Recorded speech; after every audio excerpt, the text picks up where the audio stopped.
Hello, everybody, and welcome back to Virgins in the Village. That is a Sex and the City watch-along podcast with two registered virgins.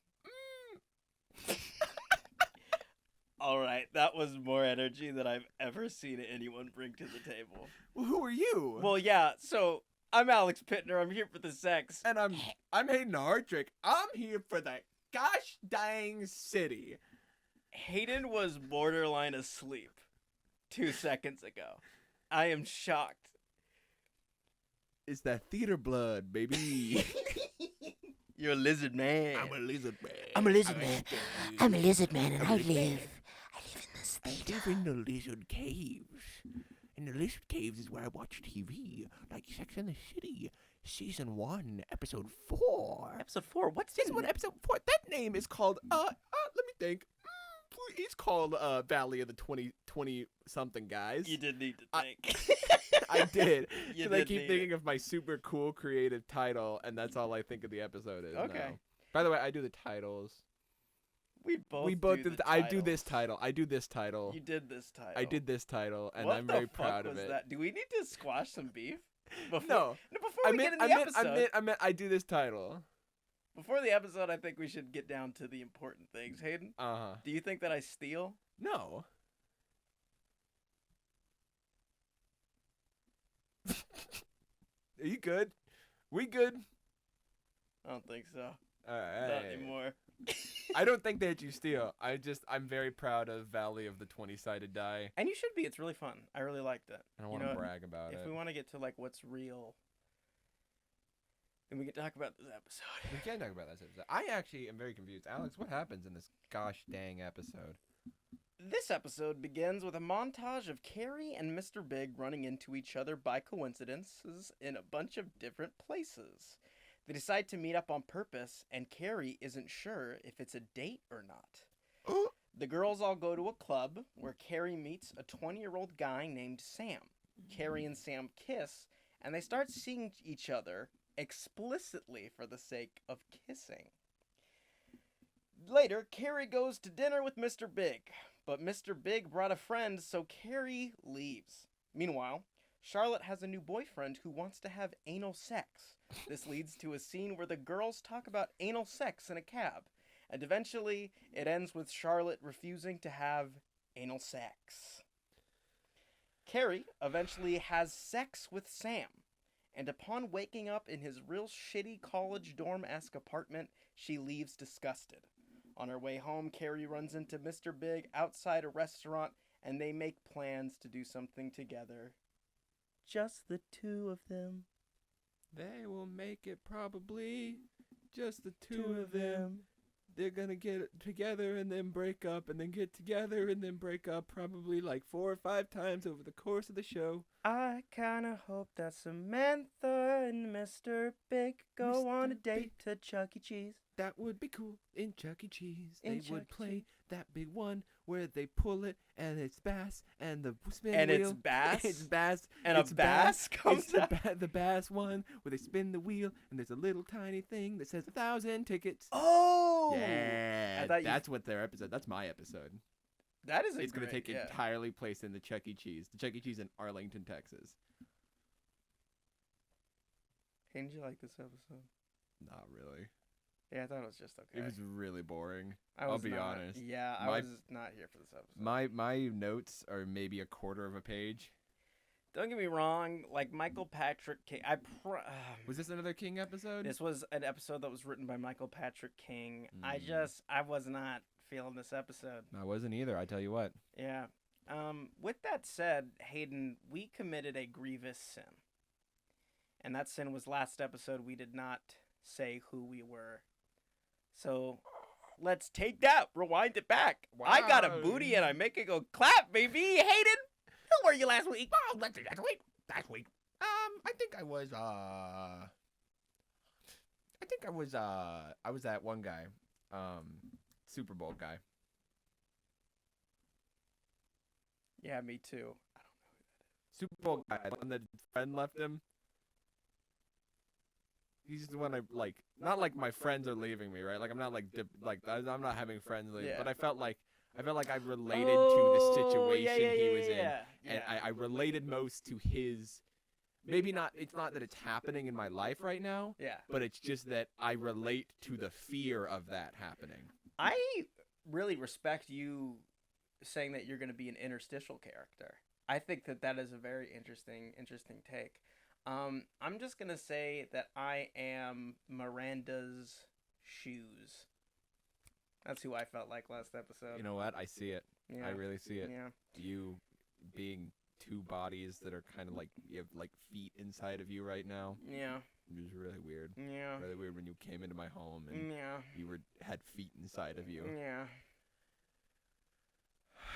This is off to a smashing start. I think we're both in a funk. Yeah. Yeah. Yeah, both of us kinda. Maybe this episode was wonderful and we're just both kind of low No, it's energy awful. day. It's Okay. fucking awful. All right. Let's start talking Don't about talk to me.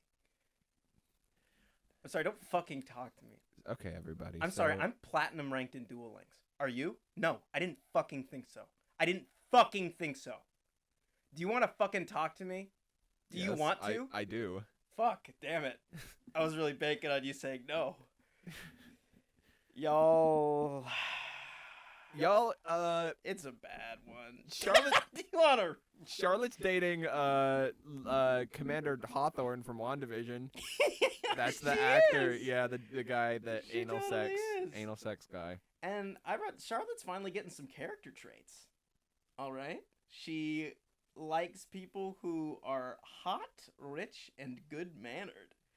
So that's a little insight into Charlotte, what she likes. Mm-hmm. So at this episode, when they're at the club, I wrote down, oh no, Skipper's in this episode. However, he didn't have much to do in this episode. Skipper was in this episode for one line, and it was they didn't have martinis, so I got you a rum and coke. Miranda freaking destroys Shot him down. Miranda's like, put a bullet between his eyes. great, because I hate rum and I hate coke. Dude, Miranda is my favorite person. Oh. I love her so much. She's great. She's just She so didn't have much to do this badass. episode either. She was Yeah. in the one or two scenes. Yeah. I will say, we found out, we were looking through IMDb, and we found out that Skipper, spoiler alert, is only in 7 of the episodes of this show. Which I am very happy about. I'm very happy. I also, Let's get him out of here. I don't like I'm Skipper. I'm sad because that means he won't get his redemption arc. He's probably just going to get worse. I'm gonna take the gloves off. I hate Skipper. Okay. Skipper sucks, Okay. in my opinion. Yeah. He didn't say. Luckily, he didn't say anything egregious this episode. Yeah, that's true. I There's- don't think so. I don't remember what he said in the interstitial. Oh, Oh, in the interstitial, shit. in was the interstitial, he was like, "I like 30-year-old women because they know what they want." Oh, That's yeah. what he said. Which was hardly the worst thing said in those interstitials. Yeah, a 17-year-old guy said, "I like older women because they got the smart pussy." Which that doesn't mean anything. That's not words. I That's not a mean- phrase that means something. Don't get me wrong, I did get it tattooed on my neck, but like it doesn't mean anything. Mm-hmm. Yeah. Imagine confessing that as a sin. Imagine confessing that on a podcast I hadn't noticed. You know, Hayden, speaking of Grievous confessions, General Grievous confessions. my dad does this General Grievous impression that sounds like Dracula, so whenever I do Grievous, it sounds really bad. Mm. Like I go, General Grievous. Oh, I don't like that. I don't want. That's I don't want my to hear General that. Grievous. I'll deal with this Jedi slime myself. Is how I do. Why is he General. so like pompous? I don't know. Can I say? I hate Sam. Sam is a piece of shit. He talks exactly like what I think the serpent in the Adam and Eve story sounds like. Like, Yeah. he talks like this, Yeah. and I'm like, you're a creep. He sounds, I think you comparing him to a serpent is very apropos because he sounds like a predator sneaking in the grass. Mm-hmm. Every word is just quiet enough to not alert his prey. Also, something that I think was weird and kind of funny. Oh my gosh! He literally what I was about to bring up. He literally flicks his tongue out like a snake. Yeah, and it's like a half-second shot. It's the most disorienting shot of the whole show. Yeah, he flicks it out, and he has a piercing, and he keeps like flicking it out like a snake. And then Carrie's like flirting with him and like, ooh, and she starts touching his tongue. She grabs his tongue, playing around with his tongue. And that's when Mr. Big walks up, of course. Yeah, I didn't mention that in the intro because I felt like nothing fucking happened. But Mr. Big Mr. Big is throughout this episode, him and Carrie are trying to like meet up, and it keeps falling apart for different reasons. My favorite part about this episode was the fact that Carrie dunks on Mr. Big every fucking possible moment, and it's awesome. It is. It's one of those moments that actually really endears me to Carrie. Yeah. Because I feel like Carrie does some things that I don't love. Yeah. To the point where I can't really put my finger on it, but I don't want to like full out be like, I like Carrie. Carrie's pretty cool, but in those moments, I think that Carrie is like the coolest person in the world because she keeps finding new ways to shut Mr. Big down. For instance, when they go to the restaurant and when they go to the restaurant, Mr. Big has a friend who shows up named Jack, which Mr. Big is trying to be a good friend. Let's give him the benefit of the doubt there. He was doing what he was because his friend is going through a divorce and he called him crying, and so Mr. Big was trying to be a good friend while also appealing to Carrie, which wasn't the way you should do it. You should obviously be like, hey, Carrie, we need to make a rain check. I need to take care of my friend, rather than surprise her, with a friend there. I actually think the move might be not be friends with Jack because imagine this, dear listeners, if you will. Hayden, I'd like you this to... This is the signal of you closing your eyes and the world kind of zoom, and now you're imagining it. Okay, I'll do sound effects. Actually, Hayden, could you pretend like you're introducing me to a friend for the first time? Oh, hey Alex, how you doing? This is my friend Marcus Philbin. Hey Marcus, I'm going through my second divorce. The bitch is getting everything the first bitch didn't get in the first divorce. That's how Jack introduces himself to Carrie. Yeah. He's awful. I hate him. Yeah. He's not on Alex Pittner's death penalty list. He just doesn't know how to talk. He's gonna be in my timeout chair. Timeout chair. Oh, timeout chair. New chair. New thing. Yes, new layers. He and Skipper are in the timeout chair, and it's like the chair from James Bond Casino Royale, where the bottom is open and he's gonna whip you in the balls with his belt. I feel really bad about the bit where I was saying "go fuck yourself" about the dual links.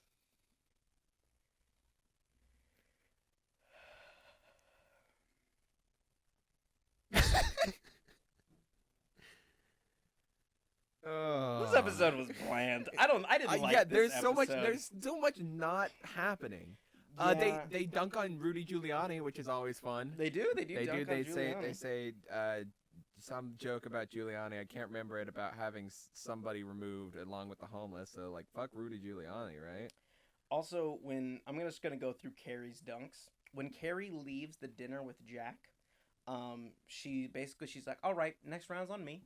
I'm gonna leave. And Mr. Big goes, are you sure? And she turns and she goes, abso-fucking-lutely. And me and Hayden were like, oh, you destroyed him.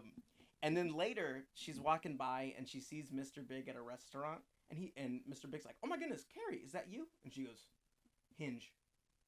He's like, what? She's like, your crossword puzzle, five down. It's Hinge. And then she walks away, and I was like, I didn't actually think that was that cool. I thought that was cool. I liked thought it was it. just kind of like, okay. It made me happy. Well, that's good. And then later, Mr. Big can't stand to feel inferior, so he runs after Carrie, and he's like, I would have got it on my own eventually. I'm cool. I'm smart. Do you want to see my Pokemon cards? I would love to see your Pokemon cards. I don't have them in my closet. It's fine. And then later when they're talking about if they do want to get together for a date or whatever, Carrie's like, listen, I'm good at crossword puzzles. I'm just not so good at people puzzles. And she walks away. And it's just awesome. See, but think about this in context, right? Mm-hmm. That is a reference to the article she's writing. Currently in the process of writing it. Mr. Big, when she says that, has no context for what that means. She just walks away and he's gonna be like, what is that a reference to? He was doing a crossword puzzle. Yeah, but like, I still feel like the greater destruction of that line is like she referred to him as people puzzle throughout the entire episode. You know what's funny is that jokes are funny. That's true. So I guess something that is interesting to me is that a lot of the lines that I love that Carrie says, I'm just misunderstanding them because I'm borderline not paying attention sometimes. For instance, the first one... I like you borderline not paying attention. We both sit on my couch writing notes. Yeah, for the record, I've thrown those away. I don't want to talk about this episode. Can we have fun? We can have fun. I mean, I still want to keep on track for the next little, like... Okay. We can tangent, but I mean, I got a couple more things to say. I want to talk about Brian, who was Charlotte's boyfriend this episode. Oh. Mr. Anal himself. Yeah. He asked Charlotte to do anal, right? He asked Charlotte to do anal with a monologue that you would expect before a proposal. Like...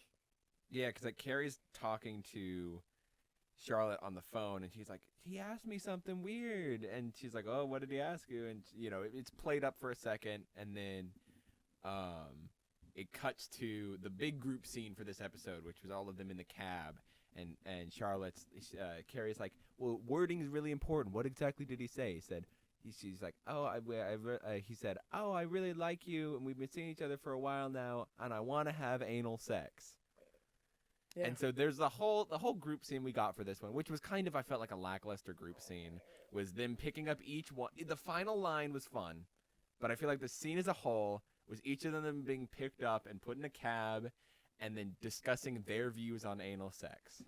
I disagree about it was a bad group scene. I loved that scene. Lackluster. I did not think it was lackluster. Okay. I thought it was awesome. I thought that with each new person in the car, we got to learn more about them as characters, and we see the attitudes. I mean, Miranda, the way she's talking about it, she's talking like a lawyer because she's a lawyer. She's like, remember, this is a balance of power. No, you do this, you do this. There's a common misconception that, if you have the general, you have the power. Like, she, like, breaks it down, and then Samantha comes in, and she's like, it's awesome. You gotta do it. I think she's like, it's a whole is a whole. She says a whole is a whole. She also nudges Charlotte and says, you could use a little backdoor.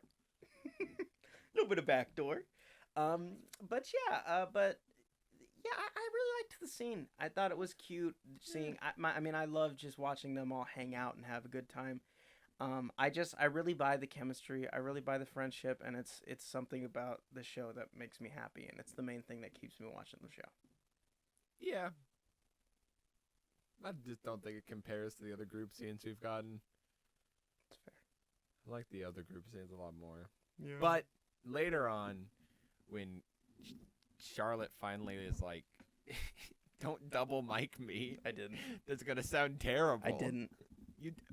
You're doing it right now. People can hear that. Sorry, it's a visual gag. It's a visual gag. For our visual listeners, if you're listening to this visually, if you're in our closet right now watching us, that's the only way you're going to see it. No, I'm not going to put your hand down, Alex. What are you calling me? I'm not going to call on you. Okay. What are you calling me for the podcast? I'll call you for the podcast. Okay. I threw all my notes away. Yeah, I can tell. No, but I'm sorry. But almost one of where I thought was going to be the worst scene, I wrote down, take a hint, Brian, because when they were sitting on the bed, he reaches out to her and Charlotte like full cowers and winces. And I was like, if I'm ever in a position where I make somebody do that by moving my body, I will feel terrible. And he just like keeps going. But then she's like, I don't want to do anal. And he's like, okay. Which when I went, okay, he's like, good job like respecting her boundaries, right? Yeah. But also he made her wince when he reached out to her. yeah. And you watch any cool shows recently that aren't Sex in the City? That aren't Sex in the City? That aren't Sex in the City. I have. If we're gonna go into an early virgin segment, Yeah, let's do it. Early virgin segments. We're 20 minutes in. That means it's time to throw away all of our notes. Let me make sure I didn't have anything really funny to say. Of course, I didn't have anything funny to say. There wasn't a lot that happened in this episode. Yeah, I'm sorry, y'all, but this episode was very lackluster. I felt like nothing happened. Yeah. I just did not think it was that good. I didn't enjoy myself very much. That's very true. I actually, for my virgin segment, I want to talk. I've been watching Justice League Unlimited. Oh, yeah. You want to do that one more time? Oh, yeah. One more time? Oh, yeah. Thank you. Justice League Unlimited, if you don't know, because you only watch Sex in the City, don't double mic me again. I'm sorry. I mean, I didn't do that. Is the Justice League animated show that they made in 2003. And they made a Justice League animated show in 2003, and then that had 2 seasons. And then in 2004, they rebooted it as...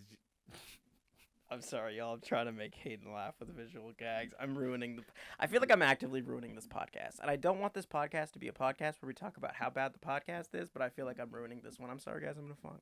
No. You're not ruining it, because... just so you know, what Alex just did is he took his foot off of my wall and spread he spread his legs so his groin is like directly making eye contact with me. I don't think then so. He pulled up his shirt and stuck his mic in his belly button. I don't think so.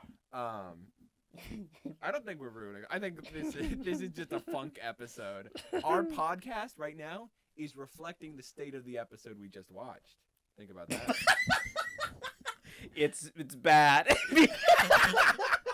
It's also completely written by Michael Patrick King. Yeah, he's right here. He's the guy in our closet watching the visual gags. Yeah, Michael Patrick King is consistently crawling through the air vents in your apartment. Hey, it's me, Michael Patrick King. I'm talking from the air vents. Whoa, did you hear that, Alex? Yeah, I did. I'm trying to put my finger on what celebrity you were right there. I'm Michael Patrick King. Oh no, you're Nixon. That's not Michael Patrick King. That's Nixon crawling around in your air ducts. I'm Cynthia Nixon. I play Miranda. You're. Can you imagine if Nixon played Miranda? I think that'd be hilarious. I think we should remake Sex and the City, but only with presidents that have been impeached. It's all a matter of power. If you're gonna let him stick it up your bum, are you gonna become the bum girl, or are you gonna become the powerhouse? That was actually one of the recordings that they found. That was during in Watergate. Yeah. It was Richard Nixon's audition for Sex in the City.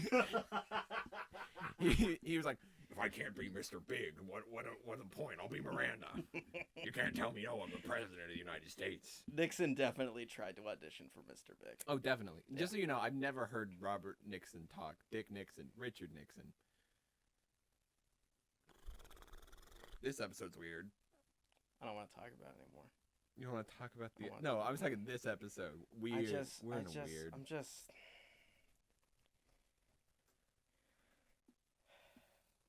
I am from a place... State called Louisiana. A state called Louisiana. A state called Louisiana. Where they eat crawfish. Crawfish. Alex is from a state called Louisiana. I'm from a state called Alabama.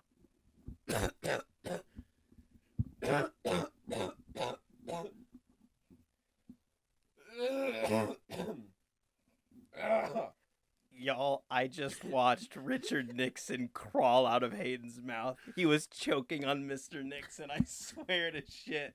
He just crawled out. He got Hayden. He's choking him. He's choking him. I'm not going to save him. Fuck you. I'm going to kill you. Oh, no, Nixon, stop.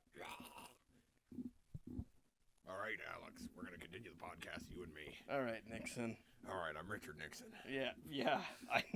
I know you're Richard Nixon. You're looking at me. My face is Richard Nixon. I referred to you as Mr. Nixon. Are we going to talk about Justice League or not? Yeah, let's talk about Justice League. The Justice League. It's a good show. There's an episode where there's kids. They turn Justice League turn kids. And like, all parents get disappeared, right? They just disappear. Yeah, I remember in that episode, there's a moment where Jon Stewart is like, oh, I should use my ring to make a tank. I should use my ring to make this and make that, which I loved. But then, you know, because Jon Stewart in the Justice League series, as much as I love them, he mainly just does energy beams and force fields. He doesn't make a lot of constructs. Yeah. Yeah. Well, that's because he's a military. But like, that's how he's in the comics too, right? He's a military man. So because like every Green Lantern is a little bit different. Because like I know Rainer is one of my favorites. Because he was like an artist before. Yeah. So he has a very creative use of constructs. He makes dragons and stuff. Yeah. And he makes dungeons. High five. Hayne just stuck his finger on my belly button. I can't reach you from this far. I would knock literally all of our equipment over. Your arms are painstakingly long. That's right. My arms are 40 feet long. Walking with you on the street is borderline They fun because because I like you. They drag behind me like a wedding veil. I have to hire two gremlins to keep my hands from scraping against the floor. Yeah, but only problem is, I fed the gremlins after midnight. And guess what, people? I can't even further that bit, because I don't know what happens when you feed them after midnight. They get all horny. They actually do. There's a gremlin that flashes somebody. That's upsetting. It truly is. Gremlins is an upsetting movie. I haven't seen it in like years, but I've seen clips where gremlins have tits. I don't like that sentence. I don't like it either. I'm the one that said it. Richard Nixon, what do you think of that sentence? I love it. Oh, of course you do, Nixon. Of course you do. Nixon's actually sat in on all our episodes. He just I'm hasn't. really actually surprised he's been quiet up until this moment. Yeah. He keeps making phone calls and then deleting them. That's a reference to Watergate.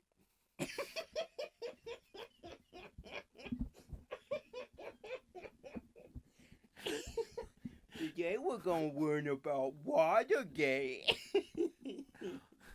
Welcome to 4th grade. We're going to talk about Watergate scandal. Oh boy. Man. So I wanted to say in the episode where they all turn into kids, right? All the adults get like deleted. And I want to know what happens to the babies, right? The babies that are mid-birth. Like when the mom gets deleted, the baby just flop onto a table? There's no adults in there anymore. Like what happened there? Whoa. Right? Yeah, do pregnant people, do they vanish with child? Or does child fall out? Yeah, you think how many babies got dropped in that episode? I know, right? Because it was like midday when it happened, Yeah. too. That's like in somebody calculate, you know, in the Sonic movie, how he like runs around so fast, and then like there's the EMP that like takes out half the East Coast. Someone did the math for how many people on life support died during that. Yeah, I And it was saw a that lot. post a Yeah. while back. Yeah, Yeah. it was great. Sonic's a mass murderer. Sonic movie is good though. I love the song. We watched the Sonic movie was the last movie I saw in theaters pre-COVID, and I saw it with Alex. I saw it with Hayden. I think was that the third time for both of us? Yeah, it was Yeah. my third time. I saw it twice on Valentine's Day back to back. Nice. Yeah. So it was 4 for you, right? Now it's 3. Because we always saw it together. So if I was 3, you were 4, because I didn't go back to back with you. Oh. Anyway, that was my first movie to ever see 3 times in the theaters. Me too. Yeah. Yeah. Big moment. Yeah. Justice League's a good show. Justice League Unlimited is also a good show. I'm on the Once and Future Past episode, so. Alex, what do you want to talk about on Virgins today?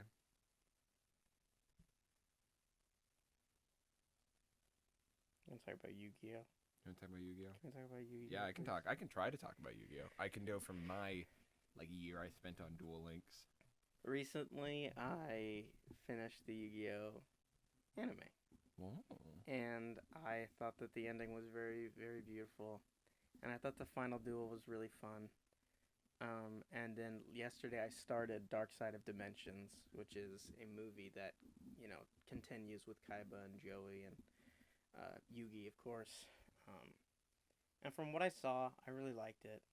I like some people hate it, so I'm really liking it so far. From what I've seen, I've only seen like the first 40 minutes, and it really does feel like a love letter to Yu-Gi-Oh fans, in my opinion, or at least fans of the original series. Just the way that they write, especially Joey and the things that happen to Joey, is just it's so just perfect, and it's something that brought me a lot of joy this week, and it was really cool, especially because the Yu-Gi-Oh anime was made in like the 90s, early 2000s, right? And so, but this movie was made in 2016. So the jump in the animation quality is crazy. Plus, like, anime movies have like a feel to them Yeah. that I really like, because anime is already like go big or go home. So when you make a movie, you make it as big as possible. Yeah, we saw the My Hero Academia movie in theaters together. Yes, we did. Yeah. The second one. Yeah. I liked it quite a bit. It was quite good. Yeah. And so the Yu-Gi-Oh movie, I just feel like anime movies have this whimsical feel to them. I don't know, and I really like it, and it's just so cool. Like, it opens with Kaiba in his dueling satellite in space. It's awesome, and he like reassembles the Millennium Puzzle. He's like trying to reassemble it because he wants to call the Pharaoh back to duel him again. It's so good, and I just was having such a blast watching it. I think that I watched the Japanese version English sub, and I think that the performances, it just felt so good to hear. Even though it was a second for me, it's like 16 years for other people, and it made me really happy to hear everyone return to form, and it's something that's brought me a lot of joy. That's really nice. I'm really happy. Yeah, I got to be honest. I feel like I don't really have the energy to be funny right now. Yeah. I feel like I've kind of been forcing it. I'm not gonna do that right now. Of course. I just want to let's just talk, because I just think it's very beautiful. I really like anime. I like animation. I think it's so cool because I'm not very good at drawing, but I try to draw, and so just the fact that every moment is drawn it's just so amazing. It makes me very happy. No, I feel you. I mean, you know me. I have so many opinions on animation. Being a aspiring voice actor that I am, I mean, I love animation. I think it's, animation is one of those things where I feel like movies and live action films can age so fast as technology evolves, but a good animated series won't really age that poorly, Like, Snow White still looks great. Like all the old Disney movies still look wonderful. They're on par with like modern animated movies. Like technology advancing doesn't outclass the old stuff, and so I feel like animation is one of the things where it's like a good animated project can live on forever. Yeah. That's why I love the Iron Giant. It's always Yeah. it's always relevant too. A lot Yeah. of them tackle really wonderful themes. I agree. I have so many opinions on the Iron Giant. I love that movie. It's a great movie. If you haven't seen it, go watch it. I've seen it. I think I've only seen it one time, and ironically enough, not ironically, but weirdly enough, I watched it in my history class when we were learning about the Cold War. That was our Cold War unit in full. Was we watched the Iron Giant, and they were like, next hour of American history. Oh, they didn't even no discussion. Yeah, this is the same teacher who, when we were learning about America being settled, to teach us about Native Americans, what this guy did was, Oh no, this guy. he turned off the lights. He made a big show of removing his shoes. Then he pulled up on the projector Colors of the Wind from Pocahontas, started playing it, then turned off the volume and started it over, and he just walked back and forth in the room and sang the whole song himself with the music video in the background. It was the most uncomfortable I've ever been in my life. Of course. Because when he's finished, it's like a moment where it's like everyone has to clap. Like you have to. And I didn't. Good. But everyone else did, and people were like, "Woo!" And I was like, "What? This is the. I hate this. This is so awful." like tone deaf. Yeah. Yeah. And then that's so. And so he just showed you the like. Don't get me wrong. Like Iron Giant is a great way to like discuss Cold War tensions because there is a underlying theme of Cold War tensions. Yeah. But it most surely is not enough to teach you fully about that period of American history. Not at all. But hey, At least he didn't sing the Iron Giant song. it'd be funny if he turns off the lights and he turns on the Iron Giant, puts the volume down, then does the entire script. Just verbatim. He memorized it. I would clap after that. I would actually. That would be very impressive. Because that's impressive. If he had like the timing down and Yeah. everything too. Yeah. Yeah. I could do that right now. Do it. Doop. Doop. That's Sputnik. Doop. Okay. Doop. It's crashing. It's going down. The guy in the boat. Sputnik. Mayday, mayday. We're gonna oh, I see the lighthouse. Lighthouse is turning. Ooh, the lighthouse light is coming around.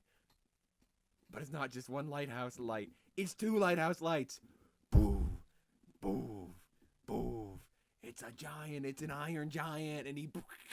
The boat crashes into it and he throws into the water. He's thrown into the water. He's and now, you go over the city of Rockwell, Maine, I think is its name. A town in Maine. And he's going. And you see Hogarth Hughes. He's coming down. This is the line. Like, this is what's happening. Like, they say this in the movie. Hogarth Hughes is biking down. He comes over to his diner. He has a box. He's like, Mom, I got a box. Can we keep it? And he's like, it's a pet. It's a really cool pet. And the woman that plays Annie Hughes, who is the woman that plays Friends girl, Jennifer Aniston. She's like, well, what happened last time? And he's like, oh, well, you know how cute it is. And he looks at the box. Oh, the box is empty. Oh no. So he's like, oh fuck. He says, oh fuck, shit, fuck. And then his mom's like, what's wrong? Why are you cursing? And he's like, no reason. And so he starts to go looking for the thing, in which he comes across Dean. Dean's reading a magazine. He's like, excuse me. And Dean's like, you can't see his face, but you know, he pulls down the magazine and sees that Dean is asleep in the thing. And then Dean wakes up. He's like, whoa. And then the guy that from the first in the boat in the beginning, he's like, I saw it. It was he was really tall. And then he's like, oh. And then Dean sticks up for him. He's like, hey, I saw it too. And the guys that are making fun of him are like, that's all the proof you need, because you know Dean is a hippie and he's crazy or whatever.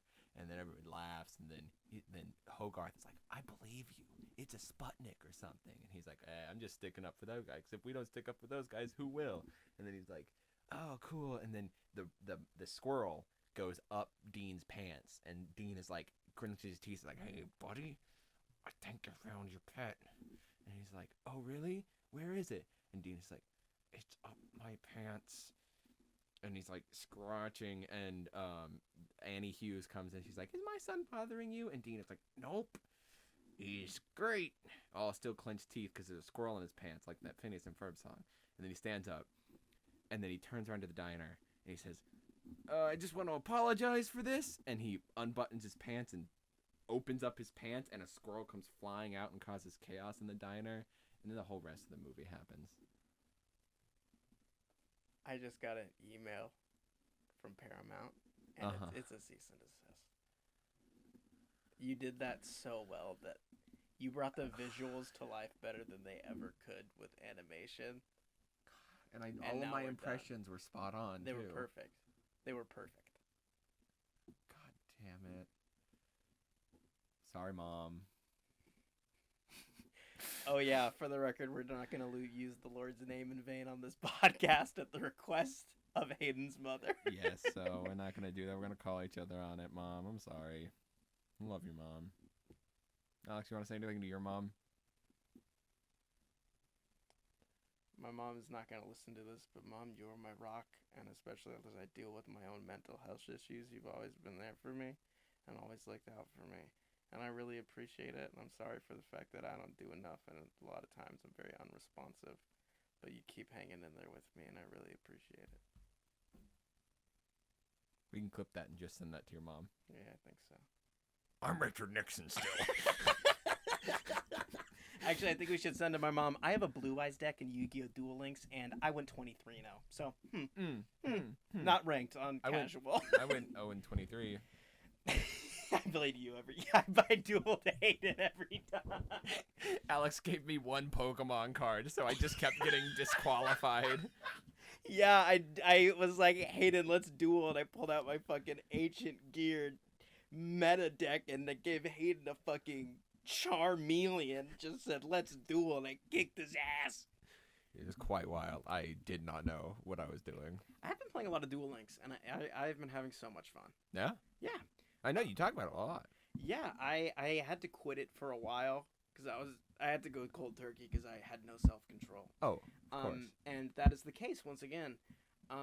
And I'm just having so much fun. I'm building new decks. I have like a B tier Blue Eyes deck that's been going the distance. And I have a good Ancient Gear deck. I'm trying to build Silent Magician and everything. And I've just been having so much fun. It's a lot of fun. And I like it. Yeah. I'm glad. Because it's a fun game. And everybody deserves the fun games that they want. I think that's we're going to wrap it up. Yeah. We're about 41, 52 in. Yikes. So I think we should just go ahead and start wrapping it up. This is the last episode of the podcast. Oh, really? Yes, this is it. Okay. Who were you this week? Oh, good on you. I was Sam's roommate that walks in all like, he walks in. He's got long hair and he walks in like a dweeb. Like it looked like the director told him walk in like a just absolute creep. Yeah, that's who I am. I think you nailed that. Who are you, Alex? You know, this week I'm Charlotte. This week I'm Charlotte because somebody asked you to do anal? Yeah, because Hayden sat me down and was like, don't make it me. I know we're good friends. Well, let me tell the story. You sat me down and you were like, Alex, we've been friends for a long time and you're very important to me. And I just wanted to know, will you let Richard Nixon have anal sex with you? Oh, you never gave me an answer. I'm Richard Nixon still. Yeah, I know. Are you sure? Because I'm Richard Nixon. I'm in the closet with you guys. You're kind of... I'm kind of turning into Rick. So yeah, Charlotte is... She seemed in this episode she didn't want to do the anal sex, which is fine, obviously. But looking at, she was afraid to try a new experience. And I feel that a lot. And I want to say that I'm not saying that was a fault. Of course. I'm not saying that she should have gotten out of her shell and had anal sex. But just I do understand that feeling of. And sometimes it's good to say no to new experiences. Yeah. If you're not comfortable with it, don't do it. Yes, exactly. Always. Yeah, Charlotte was totally cool there. Yeah, this week I felt like Charlotte. That's pretty goddamn cool. Sorry, Mom. That's pretty gosh darn cool, Alex. So if you we actually, at the time of recording this little episode, we are on a few different platforms. Yeah, we've been distributing. We are on Twitter. If you want to follow us on Twitter, it's @VirginsVillage. That way you can let us know what's going on. Talk to us. We both have the tweeter, so we can talk to you back. We are also on YouTube. Our channel name is Virgins and the Village. You can watch us there. That's where we post this podcast. One of the places. We are also on Google Podcasts, Spotify, Breaker, Pocket Casts, and Radio Public. So if you would do us a favor, me and Alex a favor, and Richard Nixon a favor, and you would go on to those apps and review us, review our podcast, it would help us out a ton. And you know what? I'll do a little dance for every review we get. Do a little dance. That'd be so nice. We'll keep track for until the next episode. Every review we get, I don't know how we're going to check that, but every review we get on one of those platforms, those 6 platforms, I will do one little dance. You can also feel free to email us at virginsandthevillage@gmail.com. And we will, if you email, especially right now, we'll definitely talk about it on the podcast. Yeah. We're gonna try and answer some questions. So, until next time, keep having sex, keep having city, and Richard Nixon, play us out. Well, I'm Richard Nixon. This is my singing voice. I've scandaled in Watergate, and I got in peace.